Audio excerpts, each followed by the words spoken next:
kapag na-monetize ka sa Facebook at pinag-set up ka, hiningian ka ng requirements, dapat ganito yung makita mo ha. Kapag profile, W8W9, ganito verified.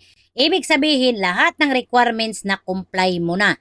So kahit umabot ka pa dyan ng ilang buwan na hindi makasahod kasi nga maliit yung kinikita mo, hindi yan masayang. Kasi nga, binigay mo naman yung requirements. So i-check nyo lang yan sa may payout, then sa may settings, dapat verify, kagaya nito.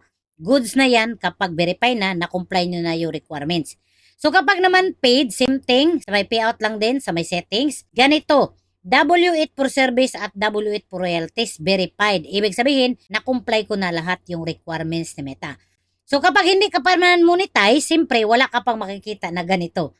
Profile or page man yan. Kasi nga, ito ay palatandaan na yung requirements na binigay mo, na-comply mo na, kaya verified ka na. So kung na-monetize ka dyan, hindi ka hingin ng setup, or pinag-set up ka, hindi ka pa hiningihan ng requirements, hindi ka pa makakita ng ganito. So, kailangan lang mag-antay ka kung kailan ka hihingan para makapag-set up ka, makapag-provide ka na, para ma-verified na yung payout mo. Mag-ready ka lang ngayon pa lang ng TIN number, bank account or PayPal account, cellphone number, Gmail, at mag-ready ka rin ng ID kasi every year nang hingi ng document, nagpapasend ang ID para ready ka na. Pwede nyo ako i-follow sa page ko mga guys. Mas active ako dito. Kung may katanungan kayo, pwede natin gawa ng content at i-shoutout ko kayo. Thank you for watching. Bye-bye.